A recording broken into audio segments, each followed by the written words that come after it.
رابعہ بصری رحمت اللہ علیہ کو دنیا سے گئے ہوئے 1200 سال ہو چکے ہیں، لیکن ان کا نام آج بھی زندہ ہے، رابعہ بصری۔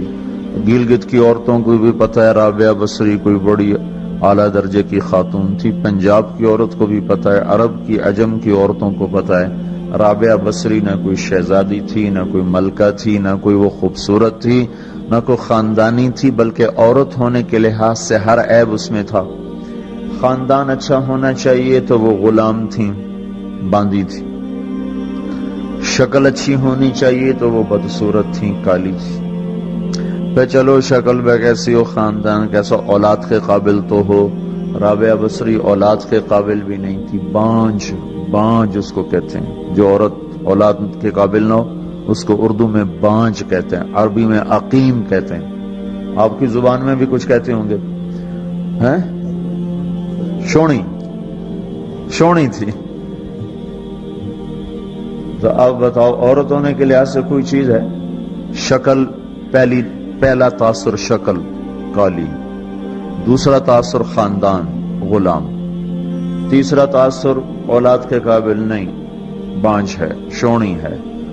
تو 1200 سال کے بعد میں گلگت میں کیوں اس کا نام بلند کر رہا ہوں؟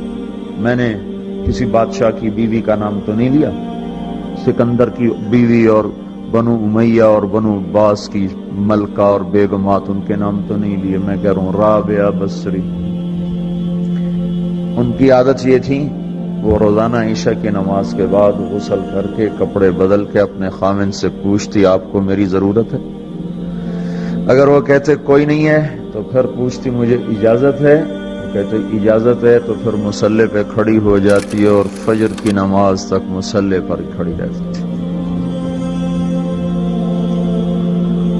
ان کا خاوند جلدی فوت ہو گیا، جوانی میں ہی بیوہ ہو گئی، تو حسن بصری بصرہ کے امام، کیا سارے مسلمانوں کے امام تھے، وہ خود آئے، خود چل کے آئے کہ میں آپ سے شادی کرنا چاہتا ہوں۔ وہ کوئی شادی کا شوق نہیں تھا ان کو، وہ تو اولاد کے قابل نہیں، شکل صرف ان کی نیکی اور ان کا جو اللہ سے تعلق تھا، ان کو یہ لالچ ہوا کہ یہ میری بیوی ہو جائے تو اس کی توفیل شاید میری بخشش ہو جائے۔ تو ان کے پاس آئے، کہنے لگے رابعہ میں آپ سے شادی کرنا چاہتا ہوں، خود پیغام لے کر آئے۔ تو انہوں نے فرمایا میری 4 باتوں کا جواب دے دو تو میں شادی کر لیتا ہوں۔ کہنے لگے کیا؟ کہ یہ بتاؤ میں جنتی ہوں کہ دوزخی ہوں؟ کہنے لگے یہ تو میں کچھ نہیں کہہ سکتا۔ اچھا یہ بتاؤ جب اللہ تعالیٰ قیامت میں اعمال نامے اڑائے گا، کسی کے سیدھے ہاتھ میں آئے گا، کسی کو الٹے ہاتھ میں آئے گا، میرے سیدھے ہاتھ میں آئے گا کہ الٹے ہاتھ میں آئے گا؟ کہنے لگے یہ بھی کچھ نہیں بتا سکتا۔ کہنے لگے اچھا یہ بتاؤ جب اللہ نیکیوں کو تولے گا، کسی کی نیکیاں بڑھ جائیں گی، کسی کے گناہ بڑھ جائیں گے، میرے گناہ زیادہ ہوں گے نیکیاں زیادہ ہوں گی؟ کہ یہ بھی نہیں بتا سکتا۔ کہ اچھا یہ بتاؤ جب لوگ پل صراط سے گزریں گے، کوئی پار نکل جائیں گے، کوئی نیچے گر جائیں گے، تو میں پار نکلوں گی کہ دوزخ میں گروں گی؟ کہنے لگے یہ بھی میں نہیں بتا سکتا۔ تو پھر فرمایا اچھا جاؤ مجھے تیاری کرنے دو، مجھے ان 4 باتوں کی تیاری کرنی ہے، میرے پاس شادی کے لیے وقت کوئی نہیں ہے۔ ایک دن اٹھی، سالن پکانے کے لیے سالن ہانڈی، دیکھا تو پیاز کوئی نہیں، اب پیاز کاٹ کے ہانڈی میں ڈالا جاتا ہے۔ اب پریشان بیٹھی ہیں، نہ کوئی بیٹا، نہ بیٹی، نہ خامد، نہ بھائی، نہ کوئی خادمہ۔ تب سوچ میں پڑی پیاز کہاں سے لوں؟ اوپر سے ایک چیل اڑتی ہوئی جا رہی تھی، اس کے پنجوں میں پیاز تھا۔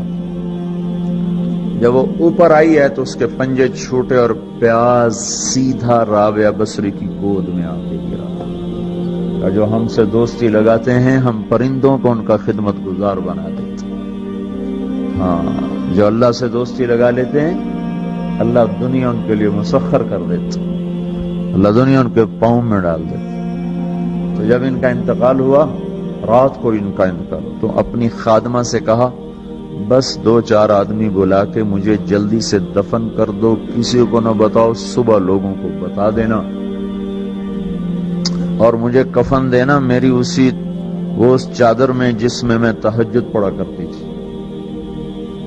تو انہوں نے راتوں رات دفن کر کے صبح اعلان کیا، شور مچ گیا، ہائے کیوں بتایا، کیوں نہیں بتایا، کیوں؟ تو اگلی رات ان کی خادمہ نے ان کو خواب میں دیکھا، سبز لباس پہنا ہوا، حسن و جمال، سورج چہرے پہ چمک رہا۔ پوچھا آپ کے ساتھ کیا ہوا؟ کہا میرے اللہ نے میرے ساتھ بہت عمدہ معاملہ کیا۔ کہا آپ کی وہ چادر کہاں گئی جس میں آپ کو کفن دیا تھا؟ کہا وہ اللہ تعالیٰ نے اتار لی ہے اور مجھے جنت کا جوڑا پہنایا ہے، اور اس چادر کو اللہ نے سنبھال کے رکھا ہے، جب قیامت کے دن میری نیکیوں کو اللہ تولے گا تو اس چادر کو بھی اس میں تولے گا۔ انہوں نے پوچھا منکر نکیر کا کیا ہوا؟ سوال جواب ہوتا ہے نا، منکر نکیر آتے ہیں، ان کا کیا ہوا؟ کہا وہ آئے تھے تو انہوں نے مجھ سے کہا من رب کی، تیرا رب کون ہے، تیرا رب کون ہے؟ تو میں نے منکر نکیر سے کہا جس اللہ کو 40 سال نہیں بھلایا اس کو 4 ہاتھ زمین کے نیچے آ کر میں بھول جاؤں گی۔